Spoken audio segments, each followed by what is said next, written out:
Beleza, galera? Tranquilo? Hoje a aula é de História do Brasil, mais precisamente o nosso descobrimento. Olha só a aspa aqui, descobrimento. Descobrimento por quê, pessoal? O Portugal já sabia, né, da existência deste território aqui que hoje nós chamamos de Brasil. Foi, na verdade, uma tomada de posse. Hoje nós sabemos, então, que o Portugal já tinha conhecimento, não sabia as proporções, as dimensões, mas já tinha conhecimento da localização e da existência, vamos dizer assim, dessas terras que hoje nós chamamos de Brasil. Mas isso vai acontecer lá no século XII, aonde Portugal, vou até fazer um mapa aqui, aonde Portugal buscava uma nova rota para as Índias, para o Oriente, para a Índia, para a China, aonde de lá poderia trazer os produtos especiais da época, chamados de especiarias, temperos, pérolas, peles, né, marfim, produtos que eram muito caros na Europa e que se comprava no Oriente. O comércio interno através do mar Mediterrâneo estava bloqueado pelos árabes, pelos navegadores árabes, que só negociavam e que detinham monopólio com Gênova e Veneza, duas cidades italianas. O resto dos países buscavam a todo custo um novo comércio, uma nova rota para fazer o comércio, para chegar até o Oriente e fazer o comércio das especiarias. Portugal tinha um projeto de navegar a África. Aos poucos, navegando sempre de pedaço em pedaço. Portugal detinha cartógrafos e navegadores muito experientes para a época, eram das nações mais experientes em termos de navegação. E a partir do século XII, Portugal se torna de fato um país, consegue expulsar os árabes que dominavam uma parte do seu território e consegue formar um país, em torno de um rei, em torno de uma burguesia forte. Isso vai fazer com que Portugal fosse o primeiro a se lançar no mar. E ao decorrer desses anos, dessas décadas, das centenas de anos, eles vão então contornar a África. A partir então do século XII, Portugal se torna um país forte, se torna um país 12, 13, a formação do seu território. Então Portugal já tinha definido o seu território, já tinha definido toda a sua extensão territorial, uma burguesia forte, navegadores experientes e um rei absoluto para a época. E aí nós temos Portugal, o primeiro, pioneiro nessas grandes navegações. E a partir então do século XIII, XIV e XV, nós vamos ter esse desenvolvimento dessas navegações. Aí sim, a partir do século XV e XVI, descobrimento da América, descobrimento do Brasil, e aí nós temos a exploração de Portugal e Espanha com relação à América. Mas Portugal tinha um projeto de circunnavegar, de navegar, de contornar a África até chegar no Oriente. E nesta navegação, ao chegar no sul da África, havia um processo que você teria que debandar aqui a sua navegação, o seu barco, para poder se afastar de um conjunto de rochas que havia aqui na África do Sul e que levava os navios a naufragar. E ao fazer isso, o primeiro navegador a fazer isso foi Bartolomeu Dias. Inclusive eles acharam que ele tinha sumido do mar e nunca mais voltou, mas apareceu tempos depois, voltou, não tinha morrido, não tinha desaparecido e contou esse macete, vamos dizer assim, para navegar aqui o sul da África do Sul. E aí, na África do Sul, o chamado Cabo das Tormentas. E o Vasco da Gama, um navegador também muito experiente, fez esse processo inteiro e chegou até as Índias, chegou até o Oriente. E ao fazer isso, teria avistado terra a oeste, onde estava o nosso querido território aqui, depois veio se chamar Brasil. Ao voltar para o rei de Portugal, contou-lhe as descobertas, e o rei de Portugal mandou um navegador mais experiente que eles tinham, uma frota nunca vista. Geralmente as frotas de navio, 4, 5 navios, a do Cristóvão Colombo descobriu a América, eram 3 navios principais. Então nós temos a frota do Cabral tinha 13 navios. A frota do Pedro Álvares Cabral tinha 13 navios e 1.500 homens. era gigantesco, era uma obra faraônica, vamos dizer assim, para a época, para mostrar o poder para os indianos, o poder português, e também para tomar posse desse território. Em 1500, Portugal chega aqui, 10 dias, celebra uma missa e depois vai para as Índias. Só isso, professor. Deixaram aqui 2 pessoas que eram condenadas pela coroa portuguesa. Eram condenadas a ficar aqui esquecidas. Depois de muito tempo, um foi achado vivendo entre os índios. Inclusive, alguns relatos da vida dos indígenas, aí, que se sabe, se tem desses relatos, dessas pessoas que começaram a viver, principalmente meio que forçado a viver no meio dos índios.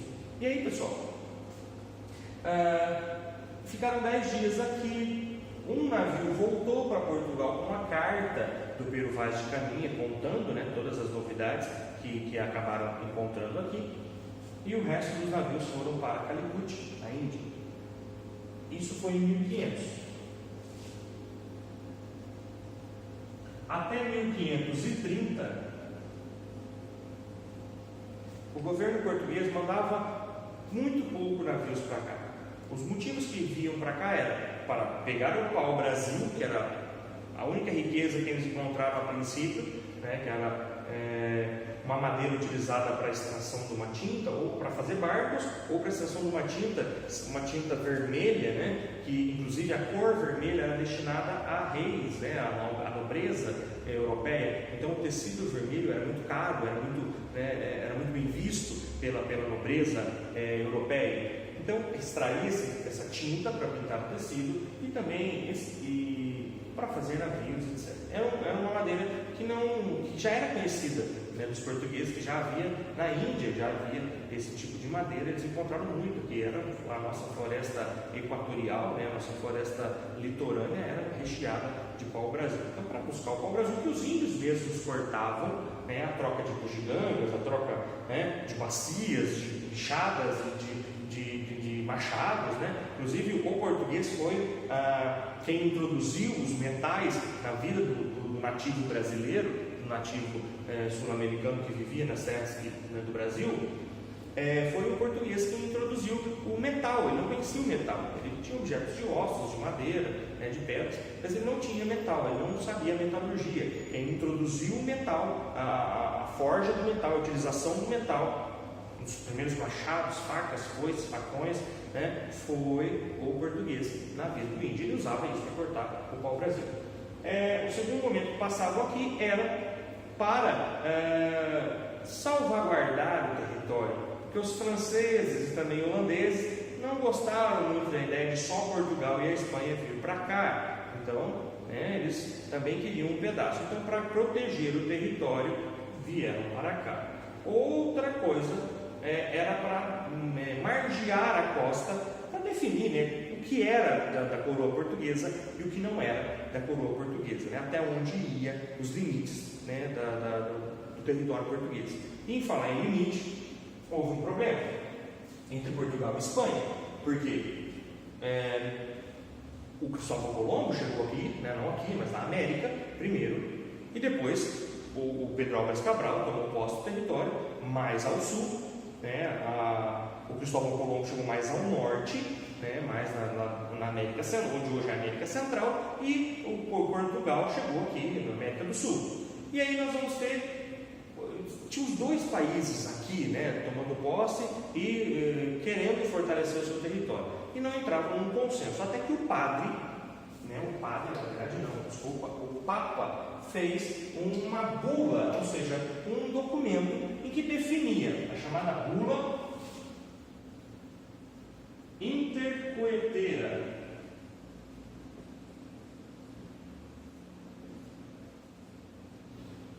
A bula intercoeteira, ela definia que a 100 léguas do meridiano, lembra lá dos meridianos, o paralelo 30 da linha imaginária a 30 graus a oeste do meridiano de Greenwich, um paralelo que passava nas ilhas de Cabo Verde, a 100 léguas daquele ponto iria passar uma linha imaginária. Então a oeste ficaria a Espanha e a leste ficaria Portugal. Portugal tinha só um pequeno detalhe, isso antes de 1500, tá, gente? Portugal, nesse tabuleiro intercoeteiro, ia ficar com só um pedacinho lá do nordeste, né, brasileiro, do mapa. E isso fez com que Portugal não aceitasse essa tabuleiro intercoeteira e entrou, né, num acordo com a Espanha. Se reuniram representantes dos dois países na cidade de Tordesilhas e assinaram o Tratado de Tordesilhas.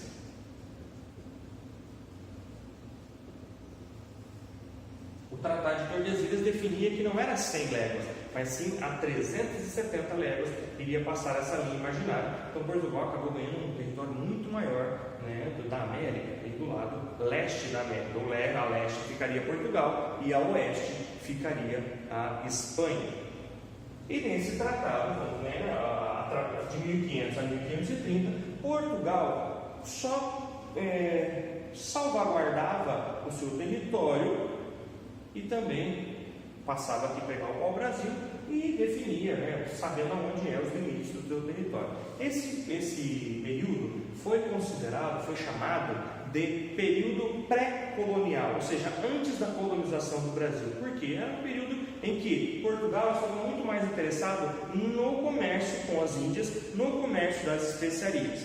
A partir de 1500, 1531, 1532, esse comércio já apresenta sinais de desgaste, e nós temos também, como eu disse, França e Holanda querendo dominar esse território. Então Portugal precisa necessariamente de vir trazer alguém para morar aqui, colonizar de fato. Só assim Portugal poderia explorar o interior da sua colônia, poderia procurar ouro, poderia até então a terra era boa para plantar, trazer, né?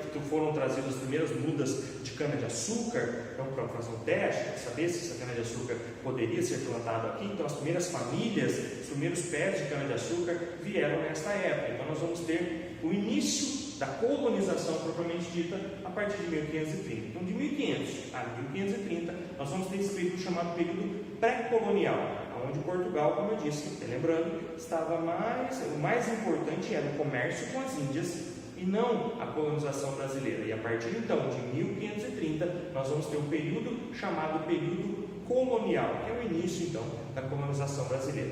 Beleza, pessoal? Grande abraço, até a próxima, fique com Deus.